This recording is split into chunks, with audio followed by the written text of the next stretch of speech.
Due to the graphic nature of this program, viewer discretion is advised.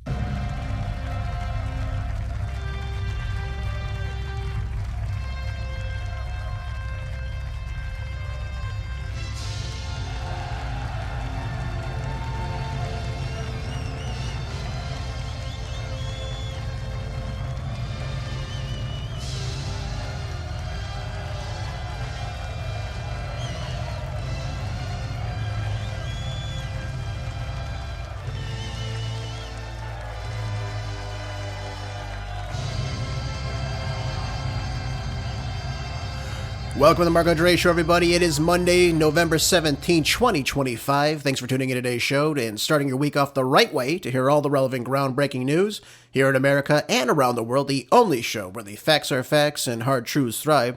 Please don't forget to follow the show, give it a like, share with whomever needs to hear the truth so we can make intelligence the norm again in America, if that's even possible. But I hope everyone's ready for the best our radio has to offer, uncensored and ready to go as always. I've got a great show lined up for you today. But first, I want to begin today's show talking about American culture and where we are as a society. Over the weekend, I saw a Fox News poll about women in America, and it's really indicative of where we are today as a nation culturally. And I want to touch upon culture here and there because I want to break this down today and give you something to think about afterwards. So let's discuss this in detail, shall we? It may take a while, but hey, why not, right? How do women in America tip the scales for Democrats in American elections today? Are they helping the country? Are they hurting the country? Or is it indifferent about the country? Persona non grata? What's going on with young women in America today? Fox News recently did a survey, and they found that 40% of young women in America, ages 15 to 44 years of age, say that they would like to leave the United States. Now, I just want to bring up something to you. That is childbearing age, just so everyone's clear on that. And our birth rates are plummeting in America today. They're not where they should be. They're not to the 2.1% or 3 people per married couple that they ought to be.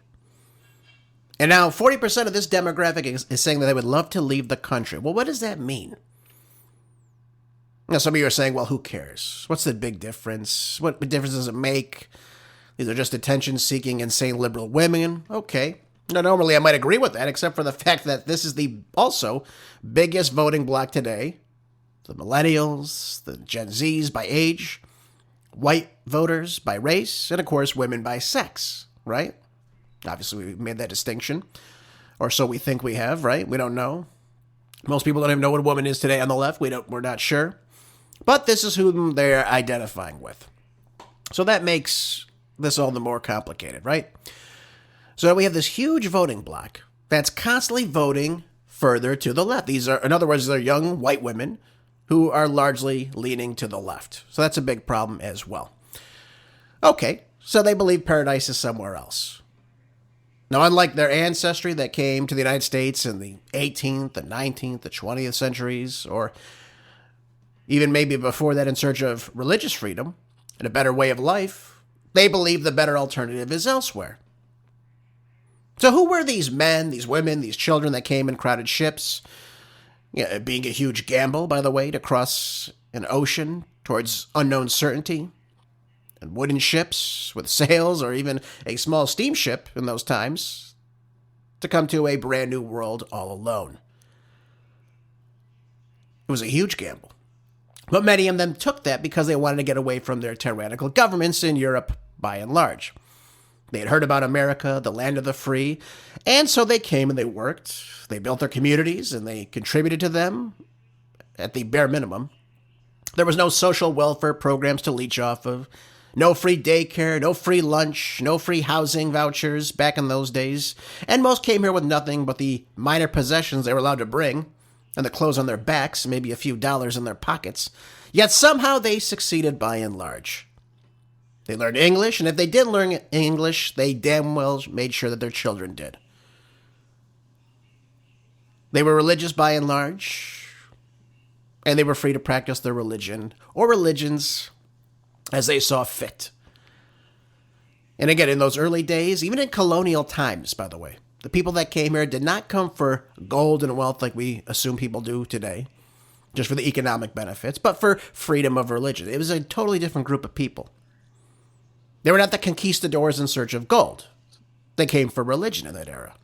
And that's one of the reasons why I believe America was so blessed.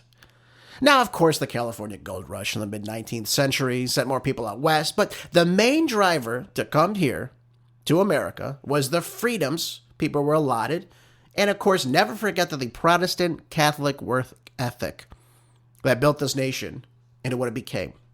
Never forget that. By the way, and most people don't even will admit that to you.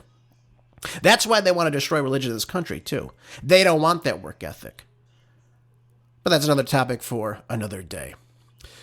Again, no easy rides at this time. Certain groups were picked on when they came here. The Chinese, the Irish, the Italians, and so on. Every group that came to this country, in large numbers, new to the country, were picked on. It wasn't unique to just one single group of people, like the powers that be would like you to think. But again, despite all this, they came. They worked hard, sometimes even till death. But they assimilated, and their kids did better than they did. They believed in America and, of course, the American dream. And over time, those prejudices about this groups of people faded because of assimilation. There was no social justice preached about or equity and inclusion. You came here to become an American. You ditched those values. And by values, I mean just simply how people lived prior. Not the religion or necessarily the culture, but the idea of, hey, I'm going to bring Italy to America, and everything's going to look like Italy now. No, that's not how it was. You left behind how that government treated you and those values of those governments. Yes, you brought the traditions of you and put them in your household, of course. You brought your religion with you. Again, it was a Christian nation. But by and large, you became American. What did American look like? And that's how you became when you came to America in those ages. The freedoms that we once had, and I say once had lightly, despite all the decimation of our rights, laws, and of course the fabric of our society today, America is still the freest nation on earth today. Imagine that. I want to say that again because it's very important. Even with all its flaws, the United States of America is still the freest nation on earth today. Yeah, go tell that to a liberal and watch their head spin around. By the way, did you see yesterday Michelle Obama?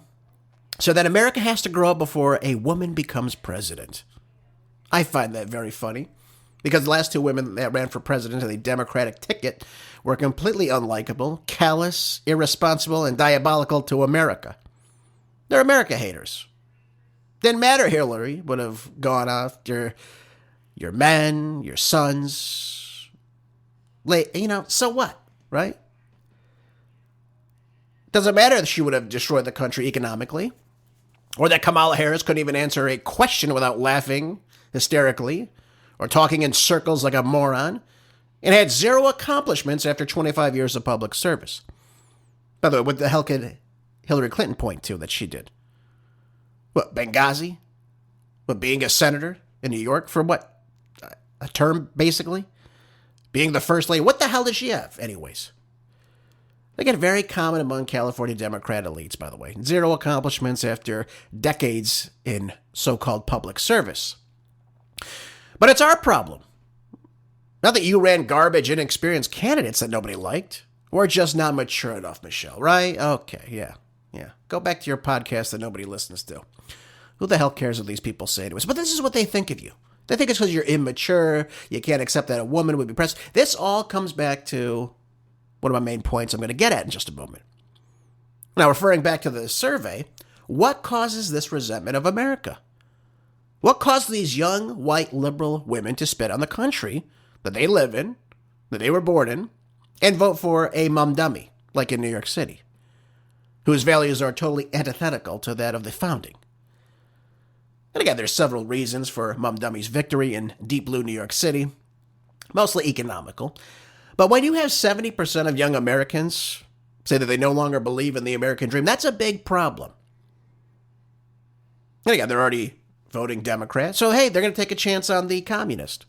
Now he's going to play himself off as the kind, nurturing, smiling, democratic socialist, but he's really a communist. And it's going to fall right on everybody's face in New York City very, very soon, should any of these policies come to fruition. Now, the big problem, and this goes back to what I'm talking about here, this is the root of all evil here. I blame the feminist activists, primarily in the 1960s, for where women are today and how far this country has shifted to the left. The Gloria Steinems, the Bella Abzugs, the Betty Friedens, among others that destroyed the young women of the 1960s. I mean, these women would likely be in their 70s, 80s today that were listening to this garbage. Who wanted to change the landscape for the role of women in America and society overall. Now, of course, fast forward to today, we have the Kardashian clan destroying women today. Just look how much of their bodies are plastic. So not only is, the facade fake in many regards, and again, I'm not telling women what to do, okay? But I'm just saying, the overuse of all this junk to look different, to alter your appearance, and that should be your main focus. I mean, it's just sickening, by and large. Sickening. Again, not telling women what they can do. I understand. People want to change things about themselves. I understand that. But is some of this really necessary where women look completely different from how they ought to look? But this is the point. You got to have the flashy this and that and so on. You got to drive this car. You got to make this much money. I mean, this is what's killing society today. Never forget, too, by the way, going back to the 1960s, the Rockefeller family that funded this movement, that women need to compete with men, and of course change the family structure in the name of equity, of course. This gender revolution, this sexual revolution, which, again, ruined American women first and foremost. All these bad ideas can come back to this era. Of course, that and the Rockefellers and elites wanted to tax more of the population. Most of you don't know this. And of course, they can easily indoctrinate the kids at an earlier age because they would have to attend school because the mom is out of the house now. Brilliant when you think about it, really. To con women into thinking that motherhood is oppressive and a career is the way to be happy and not honoring your husband is tyranny. Well, you what? Honor your boss? I get it. It's ridiculous. Or again, to take the mother out of the home and send her to work. So the mother's tired now. She can't run the house properly. And again, as a result of all this, now we have inflation upticking because there's more transactions happening, more people vying for the same jobs, and college enrollments. You have the kids must be raised by daycare now. We know who runs that. And of course, the schools, we know who runs that too, at a younger age, so that can be indoctrinated. It's perfect. Then you wonder why we get a mum dummy. Again, I've talked to you about this many times before. You understand this. But feminism has destroyed the role of the male in many different aspects of life today. Never forget that this is all part of the plan to destroy the family.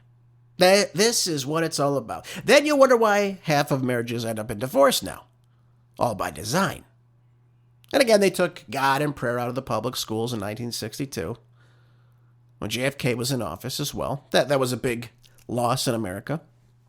So now you can spit on religion, you can spit on the man, and now you can spit on the country. Because, of course, who was the founding fathers, by and large, were white, straight, Christian men. By and large, I'd say. We know some of them were Freemasons. I don't think that coincides with Christianity too well. But they were largely religious men. Okay? Like, we can all understand that. Then, of course, we have the universities now in that era, taught by these radical feminists to the youths, right? The youths. You know, the communist, Marxist agendas, from sexualization to critical race theory today, to capitalism is evil. So that all straight white Christian males are the same. They're all evil. And we've got to move away from this, of course. Where do you think the term toxic masculinity came from? Notice it's only white men that are that. Nobody else. And as a result, are women more happy today? I found this evidence from the 2024 American Family Survey. And I found that 37% of conservative women from the ages of 18 to 40, roughly the same of the Fox News poll, reported that they were very satisfied with their lives. This group being largely Christian, married conservative women, whom constantly state that they are happy. That is the most happy group in America today. Do you see what they want to push away from this, ladies? Again, only 12% of liberal women in the same group said they felt the same way. And 28% of the moderate women polled said that they were satisfied with their lives. Now you have high school female seniors saying it is less likely for them to seek marriage in the long term. And by the way, they used to, of course, pull a greater response than males. Males roughly stayed the same over this 30-year polling, only down 2% to 74%. So in 1993, look at this, 83% of female high school seniors said yes, they see themselves getting married.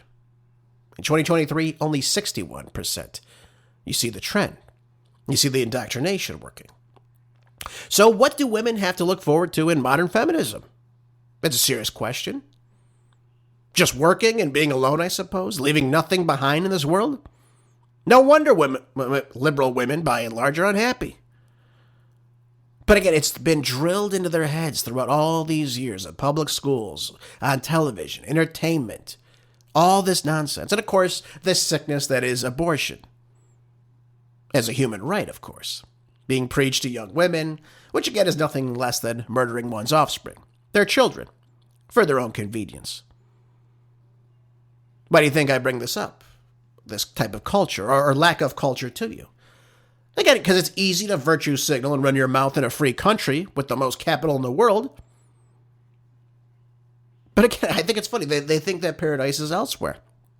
So besides hating themselves, of course, and they also hate the country, as it's shown in this Fox News poll, where are they going to be treated better than the United States?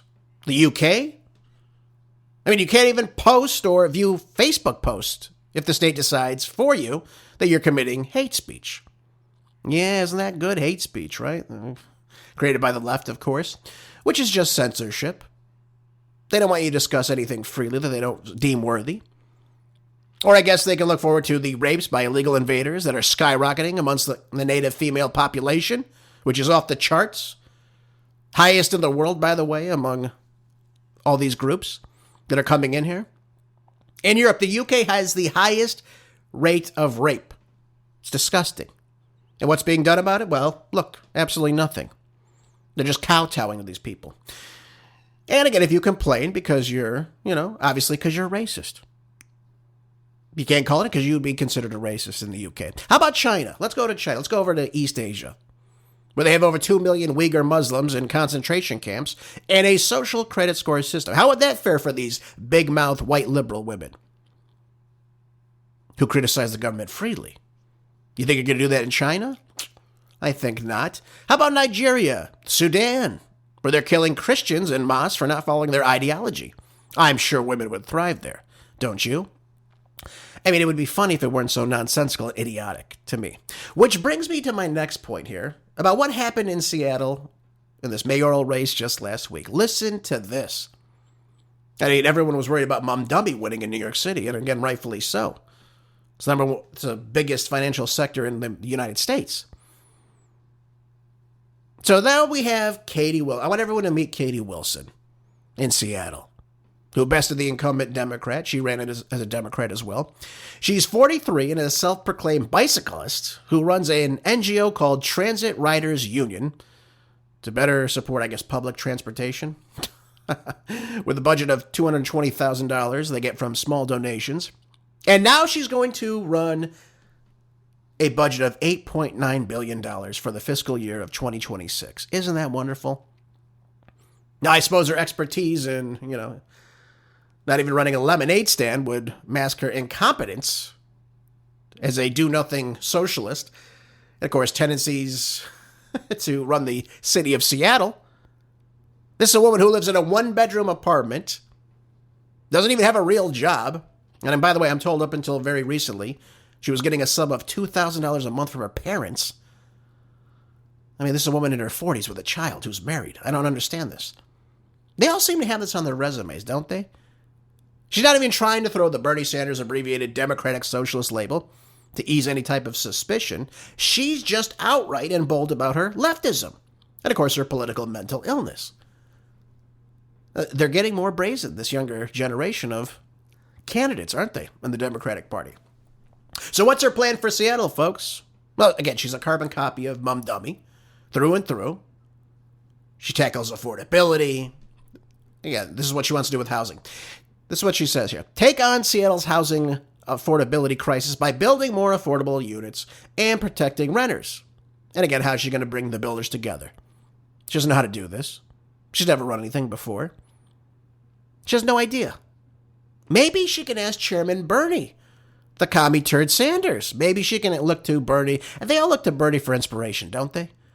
A total loser bum who's never held a real job in his life, by the way. Was a carpenter briefly, but couldn't figure out how to handle the hammer or screwdriver, or figured out how it works and gets fired. Then he calls trade jobs like that idiot jobs. You tell people this. Then the wife leaves him when they're living in a shack with a dirt floor in Vermont, right? Okay, all right. Then he goes on government assistance until he's about 40. And like these current Democrats with zero qualifications to lead anything, Bernie becomes the mayor of Burlington somehow. Then off to the House, and then off to the Senate where he is now. And again, we get all these wonderful tirades. Oh, look. But when you have the top 10 of 1% earning more than someone like me, who has always lived on government dole my entire life, I think raising taxes is a good thing. All these millionaires and billionaires can pay more in taxes than the wealthiest country on earth. Now, again, it's easy to rob from Peter to pay for Paul for his vote, yeah? Just when he's putting the money in his pocket, though, Bernie, right? He's not doing anything for anybody. Yeah, Bernie, isn't that good, Mr. Millionaire with 3 houses? Never worked a damn day in his life? This is who we're dealing with right now. I mean, this is the reality of the situation right now. You remember how he tried to explain democratic socialism, which again is just simple communism? Well, we're going to win because first we're going to explain what democratic socialism is. And what democratic socialism is about is saying that it is immoral and wrong that the top 1/10 of 1% in this country own almost 90%, own almost as much wealth as the bottom 90%. That it is wrong today in a rigged economy that 57% of all new income is going to the top 1%. That when you look around the world, you see every other major country providing health care to all people as a right, except the United States. You see every other major country saying to moms that when you have a baby, we're not going to separate you from your newborn baby because we are going to have medical and family paid leave like every other country on earth. Those are some of the principles that I believe in, and I think we should look to countries like Denmark, like Sweden, and Norway, and learn from what they have accomplished for their working people. Okay, so he goes on. This is, by the way, this is in his presidential debate for the Democrats about 10 years ago now. And he brings up we need to look at other countries. Not other countries need to look like us, but we need to look for other countries. I guess Denmark, Sweden, and Norway are the exemplars for how the world should work, apparently. I don't see people fleeing to them except for the illegal invaders to these countries. And by the way, let's just be understood. Let's understand this. We've got to understand what's going on here. How big are these countries? That's what you should be asking yourself. Well, Denmark has a population of 6 million. Okay, all right. Small country. It's understandable. By the way, these are 2025 population statistics. Sweden, 10.7 million, and Norway, 5.6 million people. Now, the United States, folks, is a much different country. We have about 350 million people that live here across a vast landscape, different resources. And Bernie would have you understand that these mostly homogenous countries would work in the United States. Free this, free that. They're taxed heavily in these countries for all this. But it's a different culture. It's a different society. I mean, we have states that have bigger populations than all these countries together. So, again, you can't compare a nation that is so unique like the United States and think, hey, they have free healthcare, it's going to work here in the United States. And then you would have to understand, too, do we have the same amount of illegal aliens as Denmark, as Sweden, as Norway? The answer to that is no. Denmark's number is so small, it's probably likely somewhere under 30,000 illegals live in Denmark today. of their 5.6 million people. Sweden, somewhere between 50 and 100,000, roughly. Again, all under 1%, by the way. And Norway, 18 to 56,000. Less than 1% of the population. Now, I want to remind everybody, we have roughly, well, for being honest, we had about 22 to 25 million illegals in this country right before the great Joe Biden took office in 2021, before he opened up our southern border to the entire world. And we had people coming from 170 different nations. Joe Biden let in anywhere from 12 to 20 million illegal aliens that we know of. That's the figure. So you got to figure, okay, we have 20, we'll go with 25. We'll be generous, 25 at least. You got to figure, too, some of these illegal aliens have children whom are also illegal. Just thought I'd share that with you, too. That's why Trump is challenging this birthright citizenship. Okay, let's add 20 more million. So let's say we have 45-ish million illegals in this country. And again, I'm probably being generous with that, too. You also have to figure we have 55 million expired visa holders that still remain in the country, whom also have no right to be here. They come here on work visas and what have you. They're expired, but they're still here. So we have close to about 100 million people that live in this country that have no right to be here at all. And again, we know many of these people are receiving government benefits, too, that aren't paying into the system, by and large. Again, how could they? They don't have the right documentation. Now, some people steal the documentation from other people. It's fraudulent, and they do it that way, but it's still illegal. It's still legal. They shouldn't be doing this. But that, again, that's the exception of the rule, not the norm, of course. So you've got to figure, throughout all this time, we have people like Bernie Sanders championing universal health care, which, again, go look at Canada's system, go look at Cuba's, go look at how well things go when you tax the hell out of the most productive people, right? But again, this is his motto. Tax, tax, tax, universal health care, free this, free that, free. It all comes from taxation. That's the only way it can come from, folks.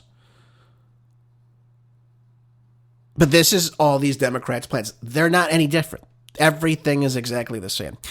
Now, this Wilson also advocates for stronger renter rights, and limits on evictions, aka people that don't pay their rent, so you can't kick them out. Now, she's going to make it harder to remove people off properties they don't own. And a progressive tax proposal by supporting raising revenue from the wealthiest households and corporations to fund housing and social programs. Oh, so again, social welfare programs. There you go. Yeah, where's this money going to come from? Again, you're taxing Peter's wealth to pay for Paul's house in the city that owns it.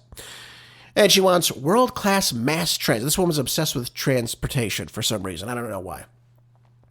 I think Seattle has what? Just over, 700,000 people live there? Yeah, it's the fifth largest city on the West Coast, but I don't think it's that big. But again, how is she going to do this? Again, this stems from her delusions from running this NGO, the Transit Riders Union. So again, more taxes. You're going to pay more in tax. Though just the wealthiest, though. Not the middle-class families. And again, I'm sure in no time it'll look just like California's bullet train that wasted billions of dollars and has nothing built. She wants free universal youth transit, which has to raise taxes for the riders that pay. If you're going to let people on for free, someone else that's paying has got to pay more. That's the way it's going to work. Universal childcare to ease the burdens on working people. Free summer camp for K through 8 to reduce inequality. And she plans to tackle homelessness and be transparent about all of this. And of course, safe public spaces. Okay. Now again, in 2020, this is why this is also funny. She's going to tackle homelessness. She wants safe public spaces, but where are these homeless people going to live? They live largely in these public spaces. Where the hell else are they going to go? Now, in 2020, she came out strongly to defend and even abolish the police. That was in the wake of the St. George Floyd riots. But like a good communist, now she says we just need to reform police. Reform policing. Yes, of course. She wants violence prevention, which I don't even know what the hell that means. And she wants community-based alternatives like social workers. So just like Mamdani, instead of sending the cops over, they want to send a social worker over. She also wants to declare gun violence as a public health crisis and not a policing issue. Oh, okay. That makes sense. I can't wait for these social workers to show up and see how this failed program is going to work. Oh, and this, by the way, folks, this one's fallen off the top of the moron tree and hit every single branch on the way down to the ground. I mean, this is really stupid stuff. This has all been discussed and tried, and it doesn't work. But get this, the geniuses of Seattle, a city where 3 out of 4 people vote Democrat today, have elected this woman who has never run a thing in her damn life. Has never even been elected to office before. Has no world or business experiences whatsoever. And she held jobs in boat repairs. I mean, she loves transportation. Construction, she really loves transportation. And she was an office aide. And runs this NGO that nobody takes seriously, clearly. What has her NGO done to help reform Seattle's transit? Well, she got some reduced fares for low-income riders. Okay, great. Again, she wants this human service bus tickets program to give homeless people free rides, just like Mamdani, except they're calling it something different. And she has pushed to increase taxes on corporations. She already said this. I mean, this just shouts success in the minds of leftists. Tax, tax, tax, and give people free stuff and get their votes. And by the way, nothing wrong with any of those jobs she held, by the way. I mean, come on, we need people in all these fields. But is this who you want running your city? An ignoramus like her? Again, if you're running for an elected office in an executive position where you are leading people, you probably should have run something prior, like business, which they all seem to hate so much. But she hasn't done that. Again, how could anyone take these people like this and vote for these show-and-tell candidates? That's what I call these schmucks. They're show-and-tell candidates. They don't show us anything, but they're telling us everything about how they're going to do things. And don't give me that, well, they have good intentions. Good intentions means nothing. Like the great economist Walter Williams told us, the road to hell is paved with good intentions. Just go look at Detroit for a sterling example of what liberalism does. But they all love communism. They love taxing the wealthiest people, the most productive people. Fine. Okay. Go move to Cuba. Head to Venezuela. Just do it after Trump invades and overthrows the government. Go live in communist China. Again, I'm sure the Chinese will offer you Chinese as a second language, for you as a minority, of course. And again, you'll be accepted as one of them indefinitely. Right? Okay. Is this the best America can do? This is what I want to ask you. Is this the best we can do? I said this when I saw Joe Biden was anointed as the Democratic presidential candidate in 2020. This is the best they've got? A guy whose stool sample has a higher IQ than he does to lead the nation? And we saw how that all worked out, didn't we? 4 years of stagnation, low GDP, low growth, no jobs created, except part-time jobs. Now, we've had a few of these baby doomer presidents recently, mostly born in the 1940s. And this is when our public schools were the best in the world, by the way. Now, today they're ranked, I believe, 36th now. Probably lower than that, who knows. But if this is indicative of how well this next generation of candidates are going to perform, from Gen X, the millennials, Gen Z, we're in some serious trouble, folks. We've got no leaders in public office. Well, again, in public school, what do they tell you to do? Not to be a leader. Always find someone else to solve your problems. Don't think for yourself. Don't figure out how to problem solve. Certainly don't use facts or question anything. Just shut up, little peasant, sit there and repeat what I'm saying. Because this is gospel. Don't take matters into your own hands. Just listen to us and what's on the TV screen. The anointed experts, if you will tell you what to do and think. And again, these communists, they give you the big smiles, the free everything under the sun, have no allegiance to the United States, to our founding, to our Declaration of Independence, to our Constitution. They don't even have any respect for the rule of law or national sovereignty or any real allegiance to you, the citizen. Just the lowest common denominators. Which is why you see in America, in the American streets, protesting to keep illegal aliens in this country. It's mind-boggling. Everything is about power and control with the Democrats. Again, in some regards, the Republicans aren't even any better. But both sides use divide and conquer. They do. But can anyone listening name one competent Democrat in America currently? Maybe John Fetterman? Maybe a Ro Khanna from California? On some issues, he can be a little bit reasonable. You're like, okay, that makes sense. But by and large, they're schmucks. They're idiots. Their policies have been proven not to work. Again, the Democratic Party is going way to the left, and there's no brakes, folks. So strap on for the ride. And again, things are going to get increasingly worse in these blue cities and states that they run. Just go look at Gavin Newsom in California. But again, they give, the illegal aliens they import into the country, who can care less that the country's going to hell. Just gimme, gimme, gimme. No sense of loyalty. No concern for the nation or their communities. Just what are you going to give me? This is all anyone's concerned about now. Gimme, gimme, gimme. I often wonder myself, and I ask myself this, what our founders would say about the State of the Union today, as it exists. Because it doesn't even slightly resemble what they fought for, what they died for, what they gave us. We inherited a free and just and small, limited, representative constitutional republic based on Christian values. Ask the American today. Ask the average American. What kind of government do you have? They'll tell you we live in a democracy. It's garbage. We live in a constitutional representative republic. Now, I played for you all last week an audio clip of a British World War II veteran.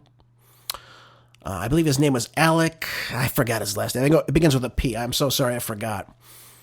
Who celebrated his 100th birthday, though. And he said that the sacrifice, when he was asked about his service in World War II, he said that the sacrifice wasn't worth it. And he broke down crying. Now, I want you all to think, living 100 years, to see your nation be subverted by the human scum and the government that pushes socialism, opens the borders up, and destroys the national security and the culture that you fought for and lost so many of your friends over? Again, this wonderful man was right. What do they preserve in the UK? What was the sacrifice for? What was all that death and dying for? Just to hand it over to illegal invaders, mostly from Muslim nations, to come in and subjugate the people whose ancestors founded the nation hundreds of years prior? I'll finish off with this for you to reflect upon, though. What's the answer to all this? How did we get here and where we are today? That we have young women that hate the country so much, and there are men alike that hate the country. Rome fell because they stopped producing young Romans. And America right now is not producing enough young Americans, by and large. And we will fall too if we do not reverse course. We're at a crossroads. We're at a watershed moment right now in America. And if the right path is not taken, we will look just like Europe does right now. And in many respects, we're not too far away. We've already seen some communities looking just like Europe and America. I told you before, it all starts at the home. If you get your house in order by raising your kids on how to behave, how to treat people with respect, to value work, and not participation trophies, to value learning and accomplishing tasks, being productive and living in the moment each day, to listen and ask questions, to expand the mind, to be entrepreneurs, to take care of your body through proper clean eating and exercise, not sitting on your couches, wasting away watching television or drinking alcohol. Now, most importantly, understanding American history and what it means to really be an American. Understand that this is a nation based on Christian values and the Protestant Catholic work ethic, and that God made each and every one of us in his own image and likeness. That we as individuals are all unique in our own ways, and we should all be in control of our own destinies. We all have God-given rights and freedoms found in the Christian Bible, granted to us by our Creator through our founders, and to value all life on earth. Fathers, you need to be alpha male role models for your children as a leader, as the head of the house, as the one who disciplines, as a protector of your wife and children and your family. And as the provider, you need to be that example. To stand up to the nonsense we see in our culture today, where they're putting women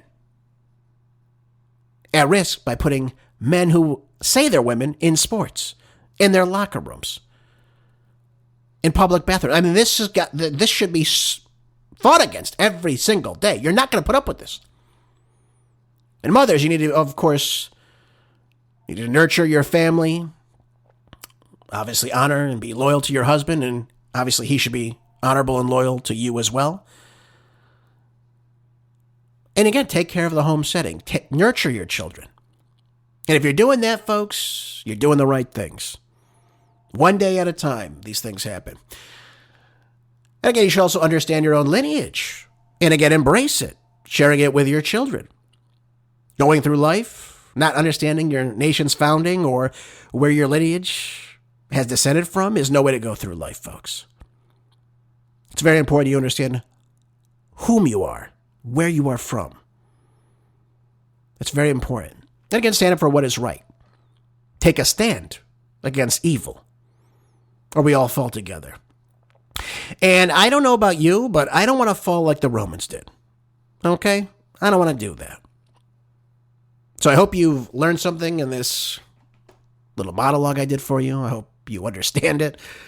I know it's been a little long, but again, it needed to be said because this is not good stuff. And again, if we're dying culturally, as we are, and we're not producing the right demographics to sustain the existing population, which we haven't for some time, the world's going to be a pretty ugly place pretty soon. I thought I'd just mention that to you. And that's my Monday monologue. So let's get into some news now. We've got a little bit of time left. Let's jump right into things. Let's talk economics now. Breitbart came out with a study now, apparently a Fed study, that vindicates Trump's trade policies, using 150 years of evidence showing tariffs lower inflation. Now, I shook my head when I read this because, I find it so moronic that they actually would publish something like this, but this is what's being touted right now. You decide yourself. Take a listen to this. It says that the researchers at the Federal Reserve Bank of San Francisco examined major tariff changes from 1870 through 2020 across the United States, the UK, and France. Wonderful. Their conclusion challenges the conventional wisdom that dominated economic policy debates in recent years. When countries raise tariffs, prices actually fall, not rise. This is what they're saying right now. That's what they're saying. So I want you all to understand something. There's something terribly wrong with this assumption. And again, you have to understand that a tariff is nothing more than a tax. So if you're putting a tax on goods, the likelihood that the cost of that good is going to rise is very great, which means that the prices will inflate. It's just common knowledge. But here is what they're trying to assert. Both authors here are saying that we find a tariff hike raises unemployment but lowers inflation. Okay. This goes against the predictions of standard models, whereby CPI, that would be the Consumer Price Index, inflation should go up in response to higher tariffs. That makes sense, right? This is what I've been talking to you about. You listen to my weekly economic reports. We're seeing that right now in this country. We're seeing CPI rising. And what do we have right now? We have very high tariffs. So rather than go through this entire article and explain everything from, the 19th century, the 1930s, I'll just point out one thing to you. In the 1870s, 80s, 90s, early part of the 20th century, we didn't have any federal income tax. Your wages were not taxed. Whatever you earned is what you brought home. So that's one thing to understand, too, when you're looking at decades and centuries of tariffs, that for the first, 43 years or so, there was no federal income tax. That's how the government made money. So again, if Trump wants to get rid of the federal income tax and just use tariffs, hey, I'm fine with that. So long as it's reasonable, of course. But again, you're looking at two very different time periods. And again, they're not looking at the tariffs which Trump is putting on today. So understand that as well. So let me go and explain probably the most important part to you. Here's where they say Where am I? It says here that the authors meticulously tested their findings against various alternative explanations and methodological approaches. Each time, the core result persisted. Tariff increases, lower inflation, and raise unemployment. Well, that's not good, is it? Raising unemployment, which we're also seeing right now. This consistency across centuries, countries, and identification strategies gives us the findings substantial credibility. Okay, so is this true, though? That's a big question. Again, with the consumer price argument dismantled is what they're saying, that debate over tariffs can proceed on grounds better rooted in economic history and national purpose. Okay, so they're trying to push that these tariffs are a fantastic idea, and you should just love the tariffs, and none of the problems with high prices right now are afflicted because of the tariffs. So yes, it is true by the mid to late 19th century, the United States was also importing lots of these goods from all over the world. Yep, okay. But the United States was also producing machinery, textiles, capital goods, though its industrial strength grew gradually over that century. So in the earliest part of the late 19th century, 20th century, that's when you see a lot of people starting to come to work in the factories. We were starting to become a manufacturing giant in the country. And again, early on, Britain dominated global manufacturing. But after the Civil War, U.S. industry rapidly grew in this country.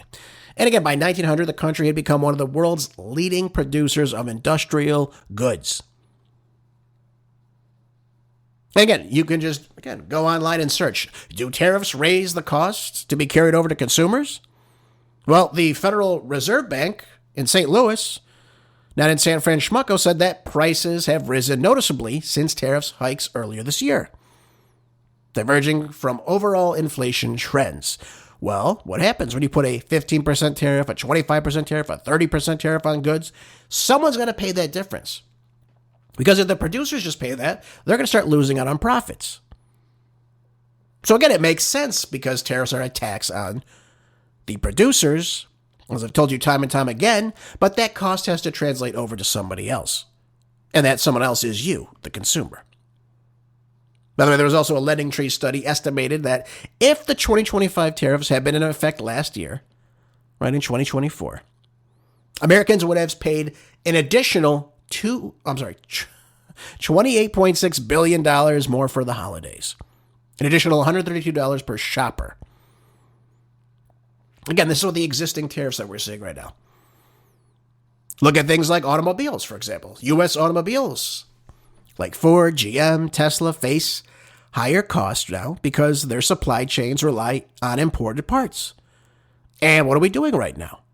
Most of them are coming from places like Mexico, 50% tariff. Canada, 25% tariff. Again, thanks to that Reagan ad that they aired in Ontario. Speaking of the tariffs during, I think it was a news, I don't even know what it was from.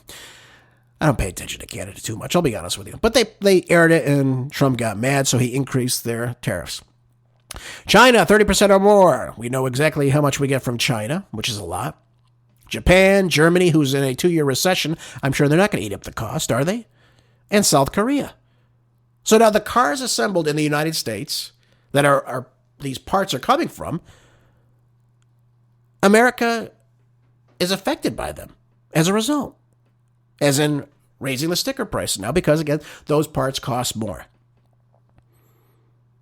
So again, when you're paying 15 cents more on the dollar, if your product's worth a couple $100, that's going to add up, folks. Just thought I'd share that with you. It's basic math. So again, I don't understand why they're excluding the current tariffs. They're ignoring the fact that we didn't pay a federal income tax. They're also neglecting the fact in this article that up until very recently, we were also one of the world's greatest manufacturers. We were making every single thing you can find anywhere else. And yes, we brought in goods from other places, and they competed with us. But now, again, China's probably one of the greatest exporters in the world. Now we're just not manufacturing like we were for a large part of our history. So all those things need to be taken into consideration, of course. Again, in the eras they're looking at us, we are booming in manufacturing for the most part. Then you have World War I, World War II.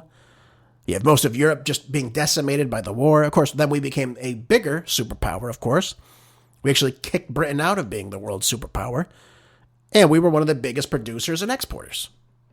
Up until very, very recently. So all those things should be taken into consideration. Don't forget, anytime someone's talking to you about a tariff, they're talking to you about a tax. Just understand that. So then, I guess by and large, if we raise taxes on corporations, we should be getting so much more growth in this country, right? I think otherwise. All right.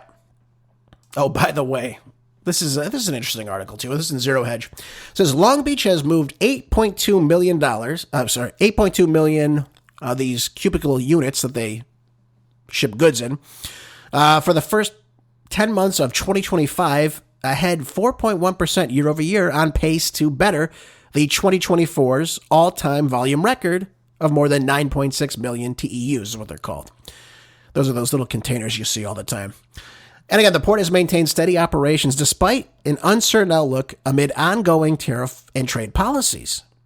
This was stated by the Port of Long Beach's chief executive, Mario Cordero, and the chief operating officer, Noel Hasagaba. Well, that's a good name. That's interesting. Now, in response to a question from FreightWaves about the effect on cargo of the now paused U.S. ports fees on Chinese ships, Cordero said, I think that the volume speaks for itself. Hopefully this pause, whether it's ship fees or tariffs, will help the parties find a pragmatic solution that's not going to impact the American consumer. Now, why would he say this? Something to think about. If the tariffs have nothing to do with the inflation or price or the higher CPI, why would he say this? I mean, this guy works in trade. He runs the port, for God's sakes. He said here also, he said that the consumer has not seen significant tariff impacts given that manufacturers, retailers, and others have shared in incurring some of these costs. That's important to understand. That's very important to understand. Why?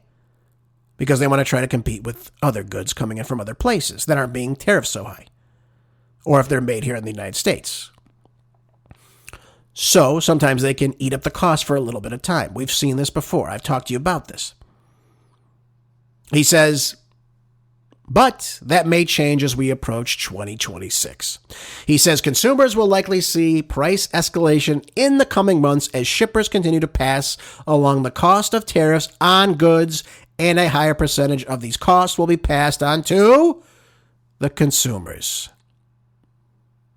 Yep, maybe the two geniuses at the Federal Reserve Bank and San Fran Schmucko can read this article, figure this out. By the way, despite this record high and setting trend at the Port of Long Beach, imports declined 17.6% and exports dropped to 11.5% this year in the month of October.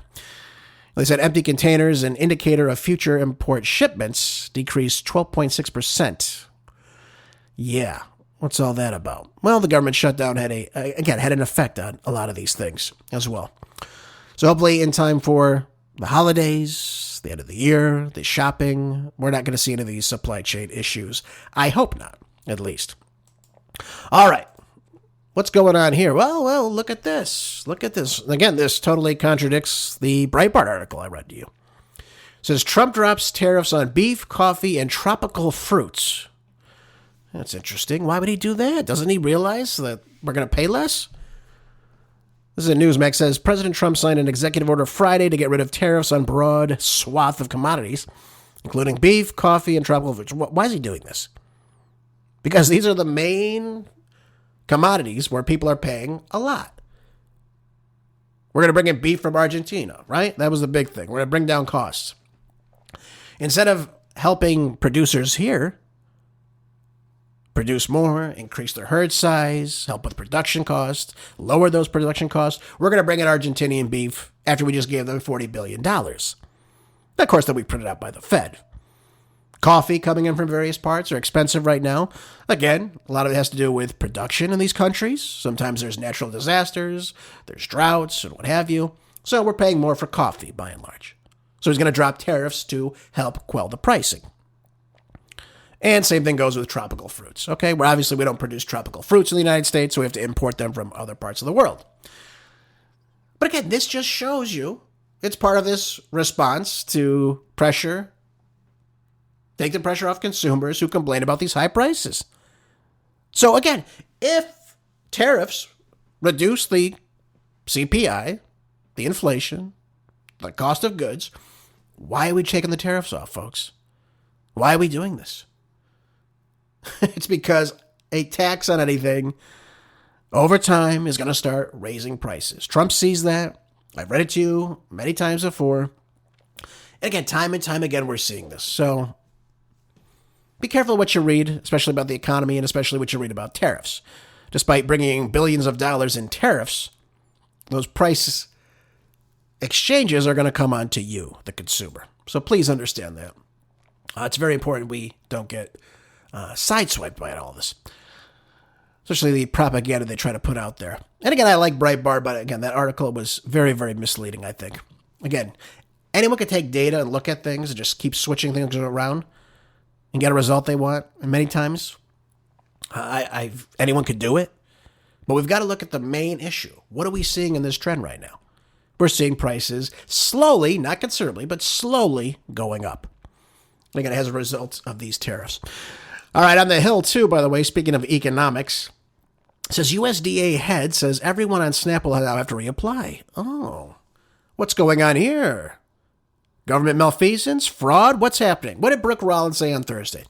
She said that the Trump administration is now planning to have a supplemental nutritional assistance program. Beneficiaries now reapply for the program due to alleged fraud. The secretary said after receiving data on SNAP and recipients from 29 red states, they found out that 186,000 deceased men, women, and children in this country are receiving a check still. Ain't that something? That is a lot of fraud, folks. Where's that money going? I mean, can you imagine what the data is going to look like when they get to the blue states? Oh, God. It's going to be terrible.